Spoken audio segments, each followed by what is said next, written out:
My name is Kareem. For many years, I believed that my problems came from the outside world. If someone spoke badly to me, I felt angry all day. If something went wrong, I felt stressed. If someone criticized me, I lost confidence. My mood changed with every small situation. Some days I felt happy, some days I felt upset, and I always thought life was the reason. But one day something happened that made me think differently. It was during my college days. I was preparing for an important presentation in English.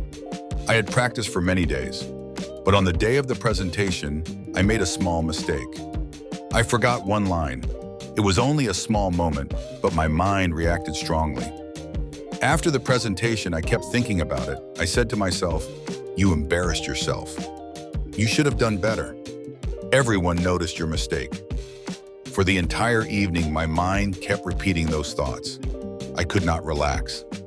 Later that night, I met my cousin. He asked me, "How was your presentation?" I told him everything. He listened quietly and then asked a strange question. "How many people were in the room?" I said, "About 30. Then he asked, "How many people told you that you made a mistake?" I thought for a moment. "None," I said. He smiled and said, "So the only person criticizing you is you." That sentence surprised me. He continued, "Most people are busy thinking about their own lives. They are not analyzing your mistakes the way you are." Then he said something very important. Your mind can be your greatest helper or your greatest enemy.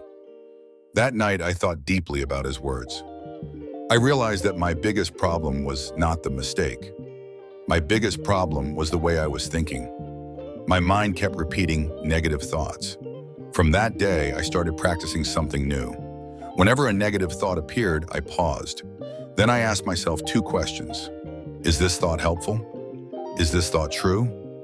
Many times the answer was no. Sometimes my mind exaggerated problems. Sometimes it imagined situations that never happened. Slowly, I learned to guide my thoughts instead of following them. When something went wrong, I told myself, "It's okay, learn from it." When I felt nervous, I reminded myself, "You have prepared, trust yourself." This habit did not change overnight, but day by day, my thinking became calmer. I noticed that when my thoughts were positive, my actions improved.